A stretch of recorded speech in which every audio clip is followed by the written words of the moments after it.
लोणावळा शहराच्या लोकमतातून नगराध्यक्ष आणि 13 प्रभागातून 27 नगरसेवक पदाचे उमेदवारांच्या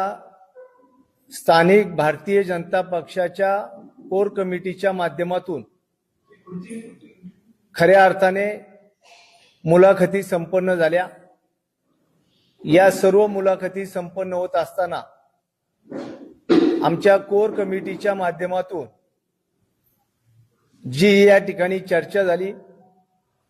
त्यामध्ये प्रामुख्याने पुणे जिल्हा कोर कमिटी असेल, जिल्हा भारतीय जनता पक्षाच्या या निवडणुकीचे प्रभारी केंद्रीय राज्यमंत्री माननीय नामदार मुरलीधर अण्णा मोहोळ, आपल्या जिल्ह्याचे ज्येष्ठ नेते व राज्याचे उच्चतंत्र शिक्षण मंत्री माननीय चंद्रकांतदादा पाटील यांच्या मार्गदर्शनाच्या बरोबर महाराष्ट्राचे मुख्यमंत्री आदरणीय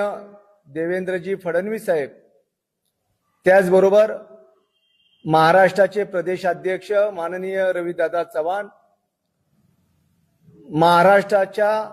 स्थानिक स्वराज्य संस्थांच्या निवडणुकीचे प्रमुख राज्याचे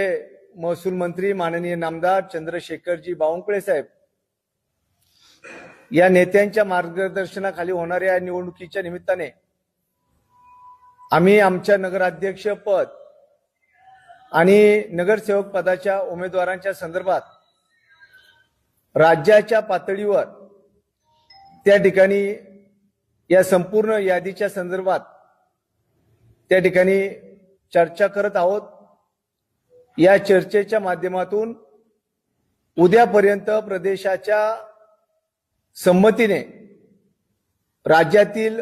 येणाऱ्या निवडणुकीच्या निमित्ताने मावळ तालुक्यातल्या आमच्या लोणावळा नगर परिषद असेल, तळेगाव नगर परिषद असेल, वडगाव नगरपंचायत असेल, या ठिकाणच्या आमच्या नगराध्यक्ष पदाचे उमेदवार आणि नगरसेवक पदाचे उमेदवार हे त्या ठिकाणी प्रदेशाच्या मान्यतेने त्या ठिकाणी प्रसिद्ध होणार आहेत। त्याची प्रदेशाच्या वतीने या संदर्भात आमच्याशी चर्चा झालेली आहे आणि लवकरच ही यादी ही प्रदेशाच्या वतीने जाहीर झाल्यानंतर आपल्या माध्यमातून ती त्या ठिकाणी आम्ही जाहीर करू। मी तळेगावच्या पत्रकार परिषदेत अत्यंत स्पष्ट सांगितलेलं आहे की तळेगाव नगरपालिकेचा उमेदवार आमदार सुनील शेळके यांनी जाहीर केला। भारतीय जनता पक्षाच्या कार्यपद्धतीत खऱ्या अर्थाने पहिल्यांदा कार्ड कमिटीची बैठक होते, त्यामध्ये एकमत होतं आणि मग प्रदेशाच्या माध्यमातून त्या ठिकाणी नगराध्यक्ष पदाच्या उमेदवाराचं नाव जाहीर होतं। आमच्या दृष्टीने तळेगावचं नगराध्यक्ष पद भारतीय जनता पक्षाला मिळतंय म्हणून आम्ही स्थानिक कार्ड कमिटीने त्याला एकमत केलं, परंतु या संदर्भातला वरिष्ठ पातळीवरून निर्णय होईल असं त्या ठिकाणी मी सांगितलं होतं। त्या पत्रकार परिषदेत आमदार सुनील शेळके यांनी देखील लोणावळ्याचा निर्णय हा लोणावळ्याच्या स्थानिक पातळीवर चर्चा करून होईल, वडगाव नगरपंचायतीचा निर्णय वडगावच्या पातळीवर होईल, हे जे मी त्या ठिकाणी सांगितलं त्या गोष्टीला देखील त्या ठिकाणी त्यांनी देखील दुजोरा दिला होता। तुम्ही आजही ती पत्रकार परिषद पाहिली तर लक्षात येईल आमची स्पष्ट भूमिका आहे की त्या ठिकाणची स्थानिक भारतीय जनता पक्षाची कोर कमिटी ही जो निर्णय घेईल अशा स्वरूपाचा निर्णय महाराष्ट्र प्रदेश भारतीय जनता पक्षाच्या माध्यमातून